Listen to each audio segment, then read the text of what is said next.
Happy New Year at magandang araw po sa inyong lahat.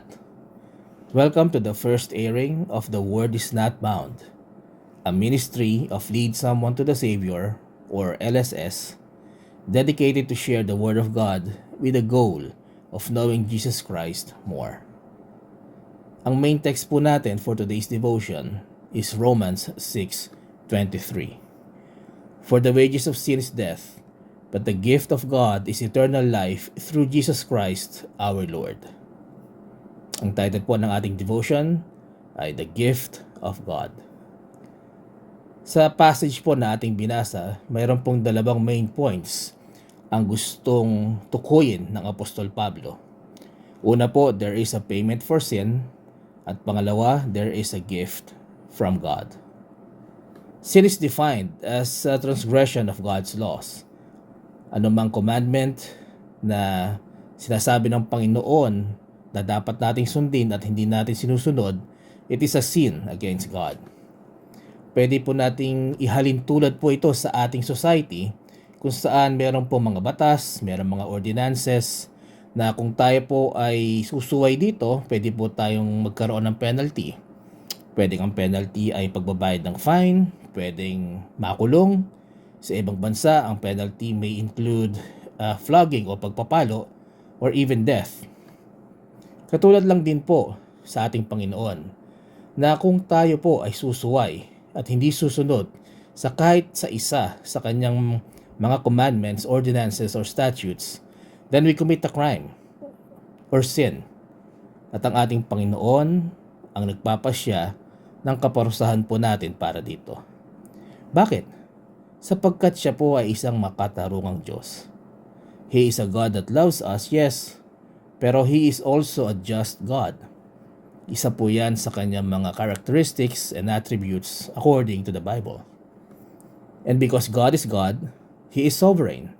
Ibig sabihin, He has all the power. At meron po siyang karapatan na gawin ang gusto po niyang gawin. Sapagkat siya po ay Diyos. Minsan po kasi, tayo bilang tao, iniisip natin na ang Diyos ay katulad natin. No? Tayo bilang tao, we are subject to a jurisdiction.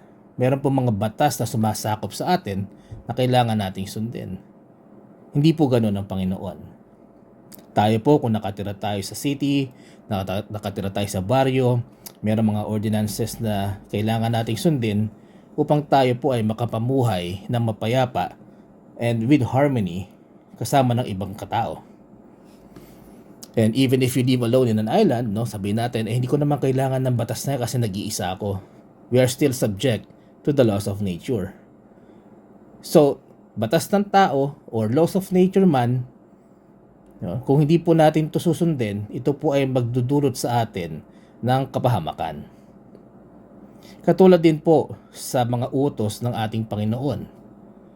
Ang kanyang pinag-uutos ay inilatag po sa atin upang tayo ay magkaroon ng gabay kung paano tayo dapat mabuhay according to His will, according sa standards ng ating Panginoon.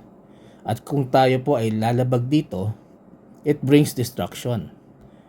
Usually, nagkakaroon ng kapahamakan sa ating patuloy na pagkakasala. No, kung tayo ay may bisyo, we get sick.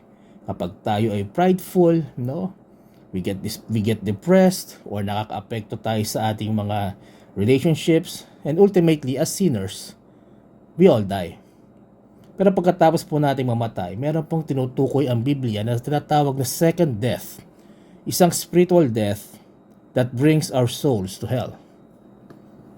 But the good news is the second point of Paul. Sabi po dito, the gift of God is eternal life through Jesus Christ our Lord. Ang mabuting balita, may pag-asa po tayo. We can escape hell. God loved us so much that He gave His only begotten Son para po siya bilang Diyos ay hinubad niya ang kanyang pagka-Diyos at siya po ay nagkatawang tao. Siya po ay nabuhay ng walang kasalanan dito sa lupa. Siya po ay ipinako sa krus, namatay, inilibing, at pagkatapos ng pangatlong araw, siya po ay nabuhay na mag-uli upang mapagbayaran ang ating death penalty. para po sa ating kapatawaran ng ating mga kasalanan, past, present, and future. Ang kanyang dugo po ang lumilinis to anyone who believes in this. So sino man po ang maniwala sa kanyang ginawa sa krus ng Kalbaryo at manampalataya po sa kanya na ito po ay sapat na para sa kapatawaran ng mga kasalanan, then we obtain the gift of eternal life. John 3:16 says it, "For God so loved the world that He gave His only begotten Son, that whosoever believeth in Him should not perish, but have everlasting life." Hindi po ang ating mga mabuting gawa, hindi yung pagiging mabait, hindi yung pagiging sikat, hindi yung estado sa buhay, hindi ang ating kayamanan ang makakapagligtas po sa atin sa apoy ng impyerno. It is only by believing and trusting in Jesus Christ that we are saved. At pag sinabi mong wala kang kasalanan, mabait naman akong tao, hindi ako nagkakasala, sabi po ng Biblia sa 1 John 1 verse 8, "If we say that we have no sin, we deceive ourselves, and the truth is not in us."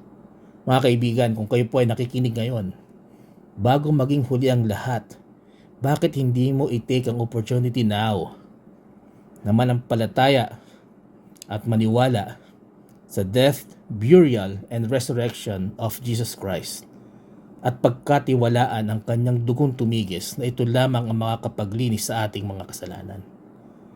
If you fully trust with this, with all your heart, then you have received the gift of salvation. And once we are saved, what do we need to do? Ngayong tayo'y ligtas na, ngayong tayo nanampalataya na, ngayong tayo'y merong pag-asa sa pamamagitan ng ating Panginoon Jesucristo, ano ang dapat nating gawin? Yan po ay inaddress ng Apostol Pablo, just one verse before our main text. Sabi po sa Romans 6:22, "But now, being made free from sin and become servants to God, ye have your fruit unto holiness, and the end, everlasting life." Once we are saved and free from sin, let us serve God and do good works and have the right attitude towards holiness. Magkaroon po tayo ng bunga. Makita po sa ating pamumuhay ang pagbabago na binigay sa atin ng Panginoong Jesucristo. Makita ng mga tao ang pagbabagong buhay ngayong tayo ay ligtas na. And know that Jesus Christ is our Savior and our Lord and our God. Nawa po'y naging pagpapala ang short devotion natin ngayong araw na ito. This is The Word is Not Bound. Magandang araw po sa inyo lahat.